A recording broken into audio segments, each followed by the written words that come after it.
Good morning, my friends. Welcome to week 3 of digital learning. Today is Monday, March 30th, and in this video, I'm going to be going over your reading for the week. So this will be, I'm going to try to get through both of your articles in this video and then do another video for the questions. But this video is going to be looking at your reading for the week. It's a fiction review. So, you need to get out. You have 2 articles this week. One, the Butterfly Princess and the Princess Without a Gown. And then you have your questions for the entire week. So those are the 3 pieces that you're going to need for today, for this video. And what we're going to be doing is, I'm going to go ahead and read this to you. We'll take a look at the questions first, and then I'll read you the passages, and then you guys can start answering your questions. And same thing as always, you don't have to do the whole thing in one day. You can do it a little bit every day for the whole week, and then you'll have it all together. So let's look really quickly at Monday's questions, and then I'll try to squeeze in taking a look at all the other questions as well. But for today, Monday, March 30th, it says, what is the setting for the Butterfly Princess? Remember what setting is. Who is the main character in the Butterfly Princess? What problem does Eva have? And determine the meaning of the word astounded. So we just need to figure out, what does the word astounded mean in the story? Okay? So let's go ahead and we're going to start reading. We're going to start with the Butterfly Princess, and we'll go ahead and get started. All right, follow along with me on your own paper, or just listen and follow along with me on the screen. Once upon a time, a poor young orphan girl named Eva lived alone in a tiny cottage in the forest. She was very good and very beautiful, and she had only rags to wear and old wooden boxes for shoes. Despite her awkward footwear, Eva loved to dance. The boxes clumped on the floor when she imagined herself waltzing in a pretty gown. Every girl in the kingdom had heard the king was giving an enormous ball to find his son, Prince Arthur, a bride. I can't go to the ball in these rags, wearing wooden boxes on my feet, she muttered to herself as she was working in her little garden. Picking cabbages. A toad at her feet opened its mouth wide and zapped out its tongue to catch a beautiful butterfly hovering over Eva's mint patch. No, you don't, said Eva, swatting the toad away just in time. The butterfly turned into a little fairy dressed in all in silks in the color of the butterfly's wings. I owe you my life, she told Eva.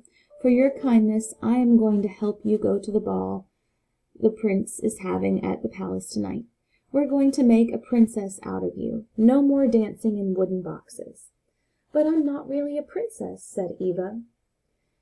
I've been watching you. You are every bit as much a princess as anyone else there. You are good and kind, and those are qualities every future queen must have. I have nothing to wear, said Eva, shaking a boxed foot at the fairy. Makeovers are my specialty, said the fairy, and you will finally have the right shoes for dancing. She made over Eva with a wave of her magic wand, putting her in a beautiful shimmering blue gown and arranging her long brown hair into lovely curls. Best of all, she gave Eva soft silver slippers that fit her feet perfectly. Then she summoned a fairy coach made of silver, drawn by fairy horses. Eva climbed inside and went to the palace ball. When Prince Arthur saw Eva, he asked her to dance with him. You dance beautifully, he told her. It's so easy to dance in these shoes, she said, as she twirled in her new slippers. After learning to dance in wooden boxes, dancing in slippers was wonderful. Prince Arthur was tall and handsome, and when he talked with Eva, she found that he was also intelligent and kind. They fell madly in love, And with the blessing of the king, who had worried his son would never find his future queen, Eva and Prince announced their engagement. Before the month was over, Eva became the wife of Prince Arthur.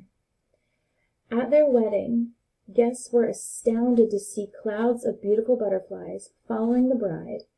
Eva was not surprised, for she knew the fairy was watching over her.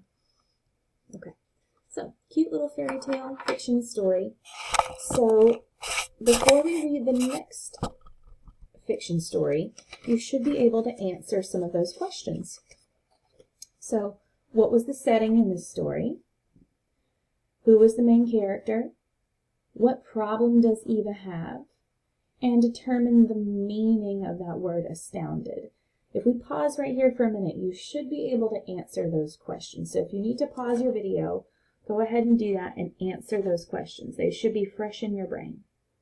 Okay, so now that you have answered those Monday questions about the Butterfly Princess, we're going to go ahead and look at the next story because the other questions you're going to have to compare the two stories.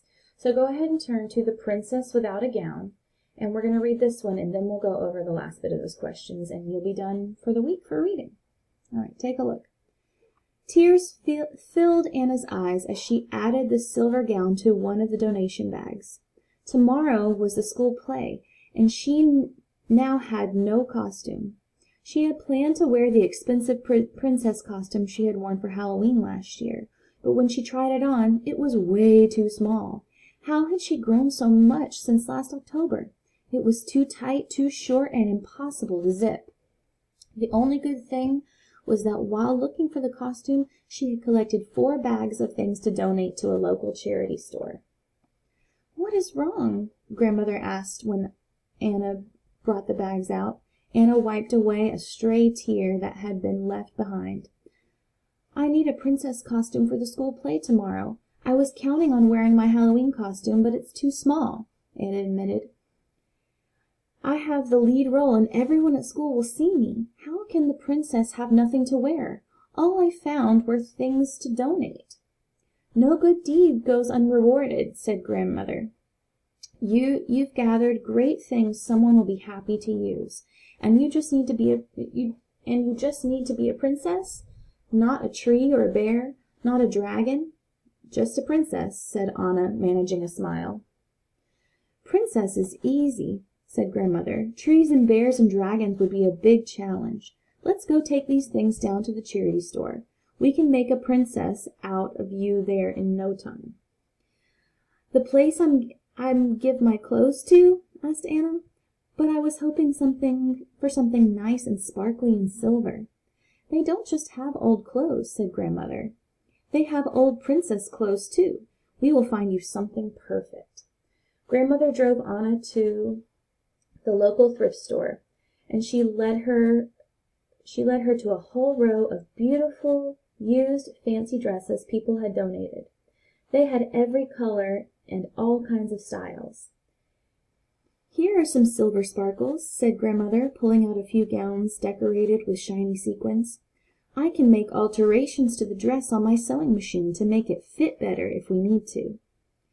The third gown Anna tried on was perfect. It was too long and a little too big in the waist, but it made her feel like a princess. In the jumble of donated jewelry, Grandmother found a rhinestone necklace that made a perfect crown. The next day the other kids in the play couldn't believe Anna's new costume had come together so quickly. "Where did you find that perfect dress so fast?" asked one of her friends. "Give a little, get a little back," said Anna. "It works like magic." Okay, so now that we have read both stories, let's quickly go over the rest of the questions for the week, and that way you'll have everything right on one video for you as you work on this throughout the week.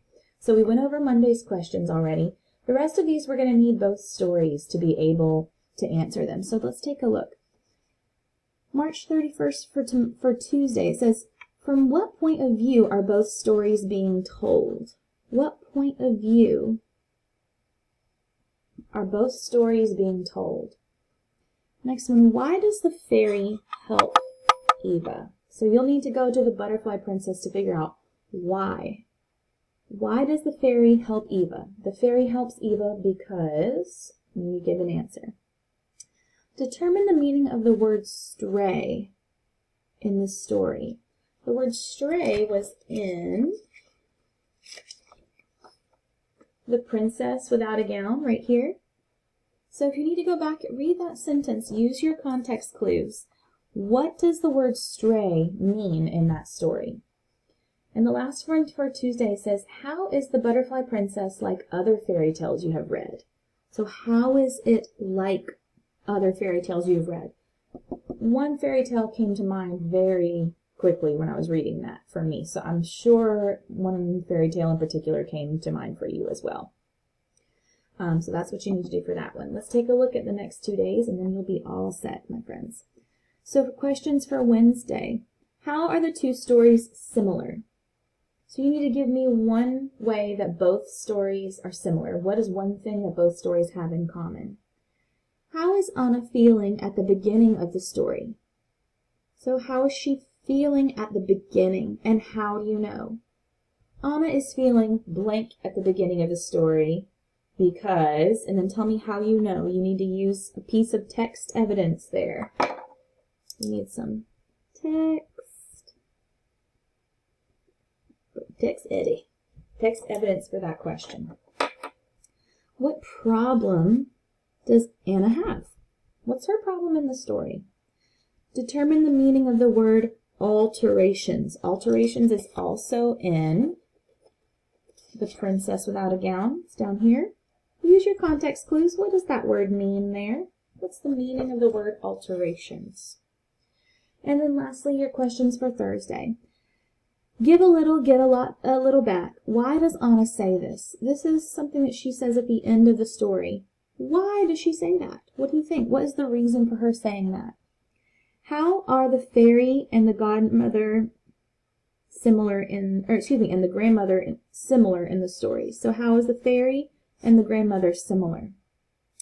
Based on the evidence, how are Eva and Anna similar?